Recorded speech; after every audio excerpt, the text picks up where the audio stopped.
This is the Jeff Kai's Auto Sports Desk.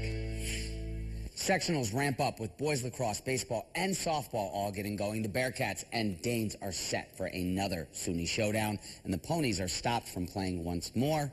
Welcome to the Sports Desk. A little bit of everything on this late Thursday night from the high school calendar. Boys lacrosse begins its quarterfinals with Seton Catholic hosting the lone game between the four classes. Baseball and softball still in the round of 16 as well, with both brackets in full swing across the 607. Start off with the Class D quarterfinals for boys lacrosse. Seton hosting Watkins Elmira Notre Dame. Nick DeLevia going 5-hole on Julian Montalvo. That cuts the Saints' lead to just 1. Seton answering back, though, just before the first half buzzer. The Conquistador, Andrew Lawler, beats the goalie stick side. END staying in it because of the keep. And then Dylan Mattoon cuts it to 1 goal. But Saints take over from there. They go on a roll. Rory Callahan capping a 4-goal streak. And the Saints put 20 on the board. They're going to move on to the next round. They'll face top-seeded Forks in the Class D semis. Seton baseball also on the diamond Thursday for the Class C round of 16. Bottom first, and Max Yeager gets the whiff. Yeager with 9 strikeouts on the afternoon for Seton Catholic. Bulldogs defense getting Delhi in this one early. That's 2 on the 4-6-3 double play. Scoreless through a pair of innings. Brian Dempsey getting things going for the Saints. He sends it back up the middle past the diving shortstop for the single. Couple of batters later, Saints are going to get on the board. George Phillips drops this one in front of the right fielder. Yeager going to help out his own cause. He comes in to score.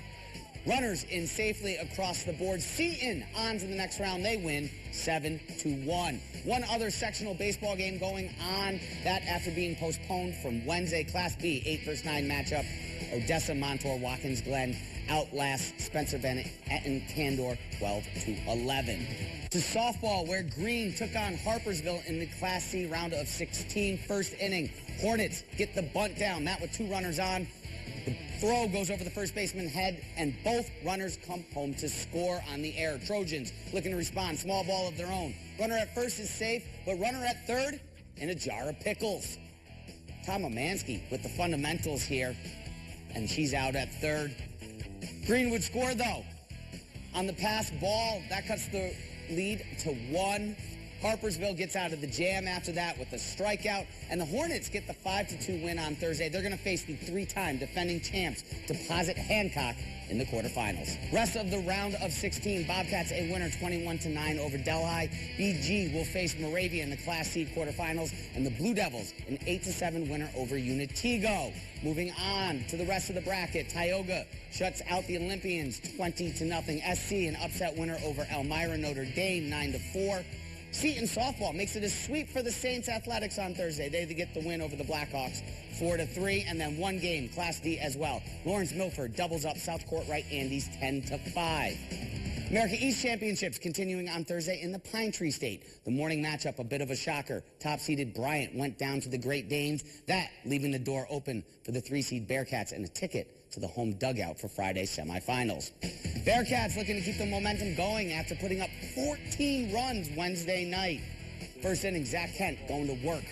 That gets over the left field fence, and all 4 Bearcats are coming home. Kent with a grand slam in Binghamton, up 5-0 after 1. 8-5 in the 6th. Evan Sullivan extends the lead. The line drive goes all the way to the wall. Runners on the corners. They both score. It's going to make it 10-5. Very next batter now, Freddie Forgione. Peace. 12-5, 2-run shot. Forgione 5 RBI on Thursday. Bearcats up a touchdown. NJIT would not go away. Zach Rogacki put the nail in the coffin. The senior gets the bump down. And Binghamton on the way to the winner's half of the semis. They get the win 15-10. And we look at the bracket now. Binghamton and UAlbany. First game of the day getting started 1 p.m. Winner onto the championship. Loser will face the 1 seed Bryant Bulldogs in the elimination game. Bryant took down NJIT Thursday's nightcap. Binghamton is 4-2 this season, head-to-head with UAlbany. Couple other news of notes from campus. Bearcats wrestling bringing back one of its own. Brevin Cassella announced on Thursday he's joining the coaching staff. Cassella won more than 100 matches with the Bearcats. The five-year star reached the conference podium each year and was the conference champ in 2025. Head coach Kyle Borshoff saying of the signing, quote, he's acted like a team leader for years, and I'm excited to add him to the staff. Bearcats basketball also continuing to fill out its roster, the team inking Ryan Richardson for next season.